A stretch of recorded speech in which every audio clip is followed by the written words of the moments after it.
आज है 10 अप्रैल। चलिए आज की करंट अफेयर शुरू करते हैं। आज की करंट अफेयर हम पहले ही रिकॉर्ड कर चुके थे, लेकिन पूरी फाइल करप्ट होने के कारण ये दोबारा से रिकॉर्ड करनी पड़ रही है। ठीक है, तो पहला प्रश्न ये है कि भारत संयुक्त राष्ट्र की अर्ली वार्निंग फॉर ऑल यानी कि सभी के लिए प्रारंभिक चेतावनी पहल के हिस्से के रूप में यह प्रणाली विकसित करने में निम्नलिखित में से किन किन देशों की मदद कर रहा है। ऑप्शन है नेपाल, मालदीव, श्रीलंका, बांग्लादेश, मॉरिशस। इनमें से चुनाव करना है, केवल एक दो, केवल एक दो तीन, केवल दो तीन चार पाँच या उपर्युक्त सभी। तो इसका जो सही उत्तर है वो है डी यानी कि उपर्युक्त सभी। देख लीजिए, भारत संयुक्त राष्ट्र की अर्ली वार्निंग फॉर ऑल यानी सभी के लिए प्रारंभिक चेतावनी पहल के हिस्से के रूप में प्रारंभिक चेतावनी प्रणाली विकसित करने में नेपाल, मालदीव, श्रीलंका, बांग्लादेश और मॉरिशस की मदद कर रहा है। अगले प्रश्न पर आ जाइए। अगला प्रश्न कह रहा है कि भारतीय वायुसेना को कम दूरी की वायु रक्षा क्षमताओं को बढ़ाने के लिए इग्ला एस प्रणाली निम्नलिखित में से किस देश द्वारा दी गई है। ऑप्शन है संयुक्त राज्य अमेरिका, दूसरा है इजराइल, तीसरा है रूस और चौथा है फ्रांस। तो इसका जो सही उत्तर है वो है सी यानी कि रूस। LAC पर तैनात करने के लिए ये खरीदी जा रही है। ठीक है, देख लीजिए इसका उत्तर। भारतीय सेना की बहुत कम दूरी की वायु रक्षा क्षमताओं को बढ़ाने के लिए इग्ला एस प्रणाली का अधिग्रहण रूस से किया जा रहा है। इग्ला एस एक हाथ से पकड़ी जाने वाली रक्षा प्रणाली है जिसे एक व्यक्ति द्वारा संचालित किया जा सकता है। भारत ने पिछले वर्ष नवंबर में रूस के साथ 120 लॉन्चर और 400 मिसाइलों के लिए अनुबंध पर हस्ताक्षर किए थे। इग्ला एस अधिग्रहण भारतीय सेना की पुरानी इग्ला 1M प्रणालियों को बदलने की आवश्यकता को पूरा करता है, यानी कि इग्ला 1M को इग्ला एस रिप्लेस कर देगी। ठीक है, इग्ला एस ये देखिए इस तरह से इसको लॉन्च किया जा सकता है और एक व्यक्ति ही कंधे पर रख के इस तरीके से इसको लॉन्च किया कर सकता है। अगले प्रश्न पर आ जाइए। अगला प्रश्न कह रहा है कि द आइडिया ऑफ डेमोक्रेसी पुस्तक का विमोचन किसके द्वारा किया गया है। ऑप्शन है नीरजा चौधरी, दूसरा है सैम पित्रोदा, तीसरा है MJ अकबर और के नटवर सिंह और चौथा है मनोरमा मिश्रा। तो इसका जो सही उत्तर है वो है बी यानी कि सैम पित्रोदा। देख लीजिए, सैम पित्रोदा ने द आइडिया ऑफ डेमोक्रेसी पुस्तक का विमोचन किया। इसमें 2024 के वैश्विक चुनावों पर प्रकाश डालते हुए अमेरिका और भारत में लोकतंत्र की स्थिति पर चिंता व्यक्त की है। ठीक है, उन्होंने सत्तावादी शासन और गलत सूचना में सोशल मीडिया की भूमिका सहित दुनिया भर में राजनीतिक चुनौतियों पर चर्चा की है। याद रखिए ये किताब बहुत ज़्यादा महत्वपूर्ण है। हमने जो कल किताब के बारे में बताया था कि जिसको केजरीवाल ने पढ़ा था, उससे भी ज़्यादा महत्वपूर्ण ये किताब है। अभी तक की 2024 की सबसे ज़्यादा महत्वपूर्ण किताब है, ये याद रखना। ये एग्जाम में दिखेगी, जहाँ तक चांस है इसका नाम एग्जाम में आपको देखने को मिलेगा। ऑप्शन और देख लीजिए एक बार कि जो नीरजा चौधरी हैं इनकी भी किताब हमने पढ़ी है। क्या नाम था उस किताब का? उसका नाम था हाउ प्राइम मिनिस्टर्स डिसाइड। कल वाली या परसों वाली जो क्लास थी उसमें इनकी किताब का हमने चर्चा किया था। ठीक है, तो इसका नाम लिखने की जरूरत है नहीं। अब जो MJ अकबर और के नटवर सिंह है इनकी भी किताब है। इनकी जो किताब है वो भी 2024 में ही आई है। उस किताब का नाम है गांधी ए लाइफ इन 3 कैंपेन। समझ में आया? इस किताब का भी नाम याद रखना, लिख लेना। अगर आप नोट्स बनाते हो तो इसको लिख लेना कि MJ अकबर और के नटवर सिंह की जो किताब है वो किताब है Gandhi a life in 3 campaign. ठीक है, और जो मनोरमा मिश्रा है इनकी भी ये किताब बहुत महत्वपूर्ण है, जो ये भी 2024 में आई है। इस किताब का नाम है संस्कृति के आयाम।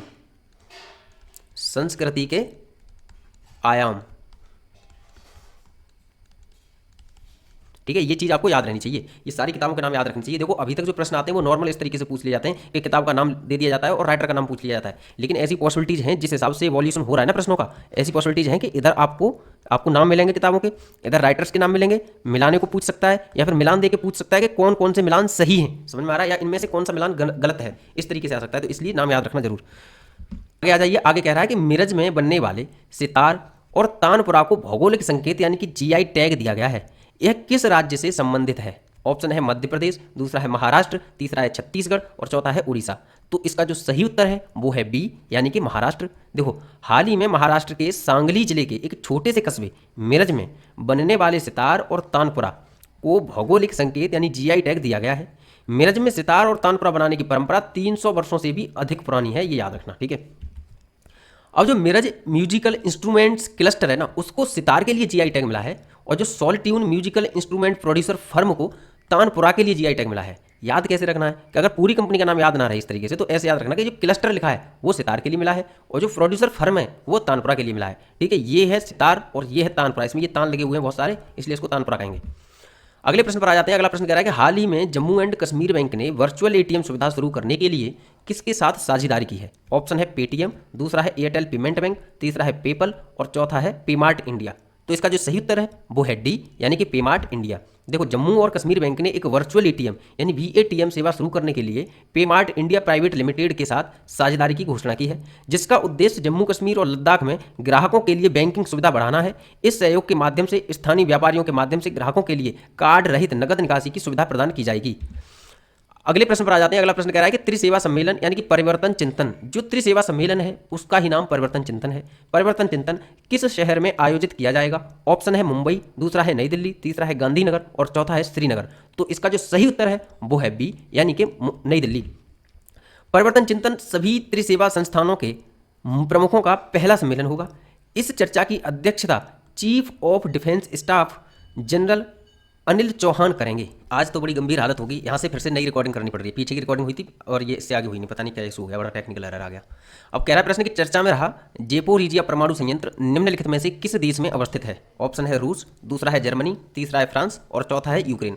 तो इसका जो सही उत्तर है वो है डी, यानी कि यूक्रेन। ठीक है, तो देखो यहाँ पर लोकेशन में एक बार देखो इधर आकर के कि ये रसिया है पूरा पीछे वाला और ये रूस यूक्रेन है। ठीक है, अब यूक्रेन में ये वाला क्षेत्र देखिए, ये यहाँ पर है जयपोरिजिया परमाणु संयंत्र। ठीक है, ये परमाणु संयंत्र आपको पता होना चाहिए कि यूरोप का सबसे बड़ा परमाणु संयंत्र है और दुनिया का 9वें नंबर का सबसे बड़ा परमाणु संयंत्र है। ठीक है, एक्सप्लेनेशन देख लेते हैं अब।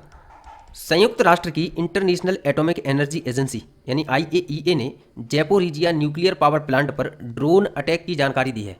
एजेंसी ने बताया है कि जयपोरिजिया प्लांट के 6 न्यूक्लियर रिएक्टर में से एक पर ड्रोन अटैक से एक बड़ी परमाणु दुर्घटना का खतरा बढ़ गया है। और देखिए, इस बार मैं ध्यान भूल गया, मैंने 6 के 6 परमाणु रिएक्टर का फोटो लगाया था पिछली उसमें PPT में, लेकिन कट हो गया तो दोबारा दिमाग से उतर गया। यस, एक्चुअली यहाँ पर ना जो परमाणु रिएक्टर है वो 6 हैं, उनमें से एक पर ड्रोन अटैक हुआ है। और रूस ये कह रहा है कि ये ड्रोन अटैक हमने नहीं किया बल्कि यूक्रेन ने किया है। 2022 में जब से रसिया का इधर इन्वेजन हुआ था तो रसिया ने तभी से इस परमाणु संयंत्र पर अपना कब्जा कर लिया है, तो ये इस वक्त रसिया के अंडर में है।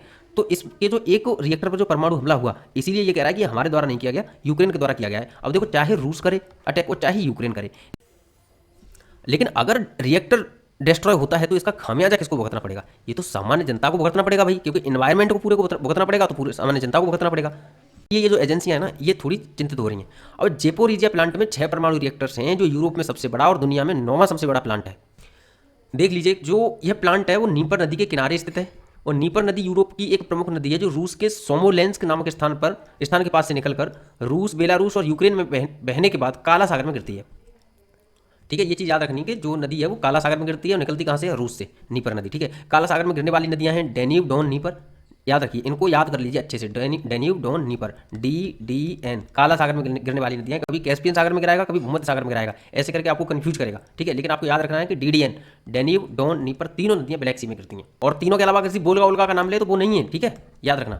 तो देखो, एक बार हम ना, आपको पता होना चाहिए कि हमने एक ब्लैक सी के चारों तरफ के जो देश कौन कौन से हैं इसके बारे में हम जानकारी आपको दे चुके हैं। ठीक है, दे चुके हैं ना। एक बार इस मैप को हिसाब से देखिए, इस वाले मैप को। इस मैप में ये है ब्लैक सी और ये जो ऊपर वाला सी है ना, ये है एजोव सी। देखना, दिमाग से थोड़ा सा अलर्ट हो जाइए। अभी तक जो पढ़ रहे थे अगर एकदम कैजुअलिटी में, तो थोड़ा सा दिमाग अलर्ट करिए अपना, क्योंकि ये प्रश्न आते हैं। ठीक है, इसलिए अलर्ट होकर देखिए। ये ऊपर वाला है एजोव सी, ये है ब्लैक सी। अब ये वाला जो छोटा सा है ना, ये है मरमरा सी। अब उसके बाद में ये वाला जो रीजन है, ये वाला जो कि भूमध्य सागर यानी कि मेडिटेरियन सी का पार्ट है, इसको बोलते हैं एजियन सी।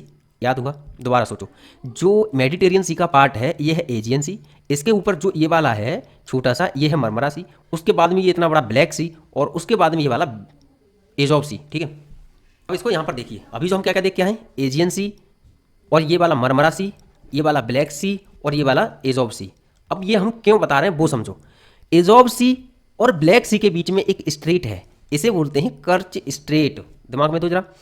और ब्लैक सी और मरमरा सी के बीच में एक स्ट्रेट है, इसको बोलते हैं बॉस्पोरस स्ट्रेट। अब जो मरमरा सी है उसके और एजियन सी के बीच में एक स्ट्रेट है, इसको बोलते हैं डार्डानेल्स स्ट्रेट। समझ में आया?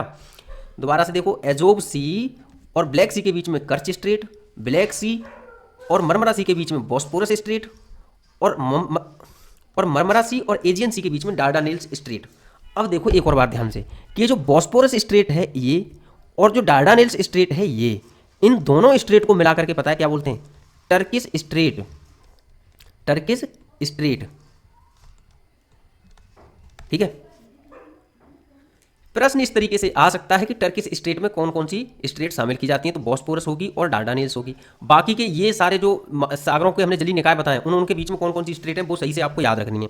और थोड़ा सा अगर थोड़ा ट्रिक के माध्यम से जानना चाहें तो देखो, मान के चलिए हम 4 बॉक्स बना देते हैं, ये जो अभी वाले के चारों जलीय निकाय मान के चलते हैं, ठीक है। और इस पर हम एक ट्रिक है AMBA यानी अम्बा, ए फॉर एजियन सी, ठीक है, Aegean Sea, M for Marmara Sea, ठीक है, बी फॉर ब्लैक सी और ए फॉर एजोब सी। याद हुआ या नहीं? Amba, Aegean, Marmara, black, Azov. अब इधर से कैसे है स्ट्रेट, इन दोनों के बीच में एक स्ट्रेट है, इसको क्या बोलते हैं? कर्च स्ट्रेट। इन दोनों के बीच में एक स्ट्रेट है, इसको क्या बोलते हैं? Bosporus Strait, Bosporus Strait. इन दोनों के बीच में एक स्ट्रेट है, इसको क्या बोलते हैं? Dardanelles straight, Dardanelles. और डार्डानेल्स और बॉस्पोरस को टर्किश बोला जाता है, ठीक है, टर्किश दोनों को मिलाकर के बोला जाता है। ट्रिक के लिए याद रखना, जो अम्बा है वो किसकी है? जलीय निकाय की है, इधर से इधर के लिए। और जो स्ट्रेट है उसका भी है एक कबाड़, कबाड़, ठीक है, कबाड़। ये कैसे है? कर्च, बॉस्पोरस और डार्डानेल्स, ठीक है, इस तरीके से याद रखना। अगला प्रश्न कह रहा है कि हाल ही में किस देश द्वारा स्वर्ण समर्थित मुद्रा यानी जिग प्रस्तुत की गई है? ऑप्शन है वेनेजुएला, दूसरा है यूक्रेन, तीसरा है जिम्बाब्वे और चौथा है एंडोरा। तो इसका जो सही उत्तर है वो है सी यानी कि जिम्बाब्वे। अब जिम्बाब्वे के बारे में देख लीजिए, जिम्बाब्वे के बारे में कि राजधानी इसकी हरारे है और मुद्रा क्या है? अब जिग है। पहले क्या था? Zimbabwe dollar. और राष्ट्रपति कौन है यहाँ के? एमरसन मनांगांगवा, एमरसन मनांगांगवा, ठीक है। देखो जिम्बाब्वे का मैप भी लगाना हम भूल गए, थोड़ा सा याद रखना कि ये मान के चलिए अगर अफ्रीका है, अफ्रीका में ये मान के चलिए साउथ अफ्रीका है ये वाला क्षेत्र, और यहाँ पे मान के चलिए मोजाम्बिक है। यहाँ पर एक लकीर खींचिए ऐसे, इस प्रकार की 3 देश बना दीजिए।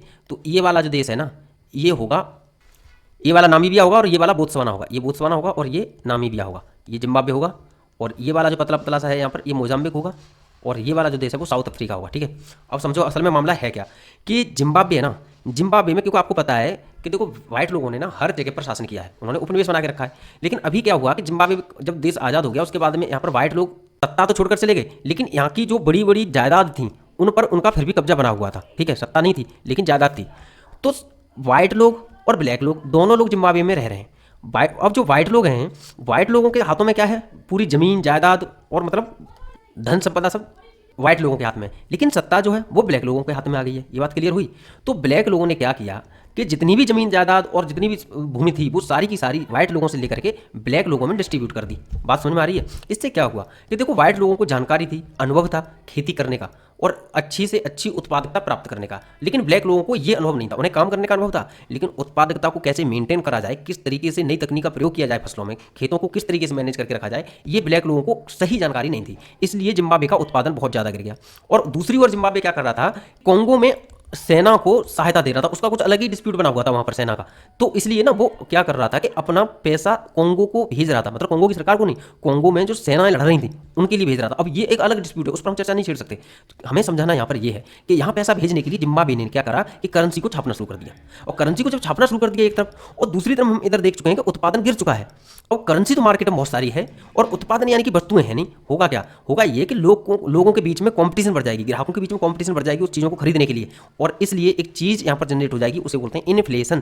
क्या बोलते हैं? इन्फ्लेशन। और इतनी ज़्यादा इन्फ्लेशन हो गई यहाँ पर कि मान के चलिए अब हाइपर इन्फ्लेशन को भी 50% अगर इन्फ्लेशन हो या उससे ज़्यादा हो उसे हाइपर इन्फ्लेशन बोला जाता है। लेकिन जिम्बाब्वे के अंदर 500% से ज़्यादा इन्फ्लेशन देखी गई, यानी कि जहाँ चाय भी पीने के लिए ना लोगों को पैसा भर भर के सूटकेस में ले जाना पड़े, इस तरीके की इन्फ्लेशन आ गई। अब एक व्यक्ति जो कार्य करने जा रहा है, क्या वो जिम्बाब्वे डॉलर लेगा?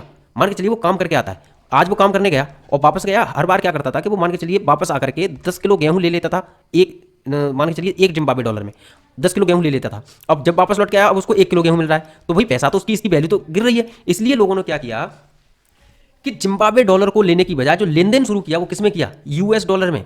समझ में आ रहा है? क्योंकि इन्हें पता है कि यूएस डॉलर की कीमत नहीं गिरती कहीं कभी भी, वो अपना स्टेबल है और मजबूत बनता जा रहा है। लेकिन जिम्बाब्वे डॉलर जिसकी इतनी ज़्यादा कीमत गिर रही थी, लोगों ने उस करेंसी पर भरोसा एकदम खो दिया। और यहाँ की सरकार इतनी बेवकूफ़ कि वो सारी प्रॉब्लम्स का सॉल्यूशन पैसा छाप कर निकालना चाह रहे थे। वो सोच रहे थे कि हम पैसा छाप के लोगों को डिस्ट्रीब्यूट भी कर देंगे तो उनकी गरीबी दूर हो जाएगी, और समस्या बहुत बड़ी हो गई। यहाँ पर लोग पैसा बोरियम भर भर के मार्केट में जाने लगे खरीदने के लिए, कबाड़ा बन गया इनकी पूरी करेंसी का। बीच में इन्होंने गोल्ड कॉइन भी जारी किए, गोल्ड कॉइन कि उन पर इस तरीके के गोल्ड कॉइन भी जारी किए ताकि मुद्रा को थोड़ा सही संयमित किया जा सके। लेकिन आखिरकार में इन्होंने जो मुद्रा जारी की है ये गोल्ड समर्थित है, यानी कि गोल्ड को रिजर्व में रख के उसके बाद इसको जारी कर रहे हैं ताकि भरोसा जीता जा सके। अब देखते हैं ये कितनी सक्सेस होती है मुद्रा, ठीक है। इसको जिग दिया गया है नाम, तो मतलब जिम्बाब्वे गोल्ड, जिम्बाब्वे गोल्ड, ठीक है। अब ना एक बार इन्फ्लेशन के बारे में समझेंगे हम कि ये है क्रीपिंग इन्फ्लेशन। इन्फ्लेशन कितने प्रकार की होती है? ये है walking inflation, running inflation, galloping inflation और हाइपर इन्फ्लेशन। अगर 3% या उससे कम इन्फ्लेशन हो तो कही जाएगी क्रीपिंग, 3 से 10% के बीच में हो तो कही जाएगी वॉकिंग इन्फ्लेशन, और 10 से 20% के बीच में हो तो रनिंग इन्फ्लेशन कही जाएगी। ये रनिंग इन्फ्लेशन तब होती है जब लोगों को लगता है कि भाई हम स्टोर करके रख लें चीज़ों को। ऐसा जिम्बाब्वे में हुआ था, उन्हें लगा कि यार सामान तो है नहीं मार्केट के अंदर, पैसा बहुत है, तो एक काम कर रहे हैं हम अपने लिए सामान स्टोर करके रख ले रहे हैं, इसलिए और ज़्यादा इन्फ्लेशन बढ़ने लगती है। आखिरकार में आती है गैलोपिंग इन्फ्लेशन, जो 20 से 50% के बीच में अगर इन्फ्लेशन हो तो कही जाती है, और हाइपर इन्फ्लेशन तब कही जाती है जब इन्फ्लेशन किसी देश में 50% या उससे ज़्यादा हो। याद रखना, कहीं कहीं पर गैलोपिंग इन्फ्लेशन और हाइपर इन्फ्लेशन को 20% प्लस से कहा जाता है, कि मतलब कि गैलोपिंग इन्फ्लेशन या हाइपर ऑब्लिक में लगा दिया जाता है कि गैलोपिंग या हाइपर इन्फ्लेशन दोनों एक ही हैं, जो कि 20% से ऊपर की काउंट करी जाएंगी, ठीक है। अब जब इन्फ्लेशन की बात आई है तो आपको क्या पता है कि इंडिया में किस तरीके से इन्फ्लेशन तय होती है? आपको पता है कि इंडिया के बारे में ना आपको पता होना चाहिए। मान के चलिए ये एक टनल है, क्या है ये एक टनल है, और इस टनल में ये एक स्नैक है, क्या है? स्नैक। अब देखो मामला क्या है कि ये जो टनल का अपर लिमिट है ना वो है 6%, ठीक है, और लोअर लिमिट है वो कितनी है? 2%। अब देखो एक चीज़ कि रिजर्व बैंक ऑफ इंडिया है वो क्या करती है, उसका लक्ष्य रहता है 4 ± 2% की इन्फ्लेशन रेट बरकरार रखना। यानी कि 4% में अधिकतम इन्फ्लेशन हो तो 2 जुड़ जाए 6% हो जाए बस। अगर कम से कम हो तो 2 घट जाए 2% हो जाए, यानी कि 4 में से 2 घटा दिया 2% रह जाए। यानी कि इन्फ्लेशन रेट को आरबीआई को कवर करके रखना होता है 2 से 6% के बीच में। ये आरबीआई की अभी पॉलिसी है, यानी कि स्नैक को टनल के अंदर रखना है। इसको आरबीआई की पॉलिसी को इसको पता है क्या कहते हैं? स्नैक इन टनल पॉलिसी। इंटरनल पॉलिसी किसके संबंध में कहा जाता है? ये इसके संबंध में कहा जाता है जब किसी चीज़ को एक क्षेत्र के अंदर हमें सीमित करके रखना होता है। अगर हम इस तरीके से खींचते अगर ग्राफ, मान के चलिए सीधी लाइन, अगर हम इस तरीके से अगर ग्राफ खींचते, मान के चलिए इस तरीके से ग्राफ खींचते और एक इस तरीके से ग्राफ खींचते, ऐसे लाइन खींचते, तो ये मान के चलिए इन्फ्लेशन रेट हो जाएगी, इन्फ्लेशन रेट हो जाएगी, और ये मान के चलिए समय हो जाएगा, ठीक है। तो ये ग्राफ बन जाएगा। ऐसे ग्राफ का यूज करिए, कहाँ पर करिए? मेंस के आंसर राइटिंग में। हालांकि ये थोड़ा सा एडवांस हो गया है, परेशान होने की आवश्यकता है नहीं। अब आज का जो क्वेश्चन ऑफ द डे है वो याद करिए। क्वेश्चन ऑफ द डे है वो क्या है? क्वेश्चन ऑफ द डे ये है कि जो ब्लैक सी है, ब्लैक सी के आसपास हमने 6 देशों के नाम बताए थे आपको। उन 6 देशों के नाम आपको मेंशन करने हैं कमेंट सेक्शन में कि वो 6 देश कौन कौन से। सभी को मेंशन करने में मैंने बहुत अच्छी ट्रिक बताई थी ताकि याद करा जा सके सही से, ठीक है।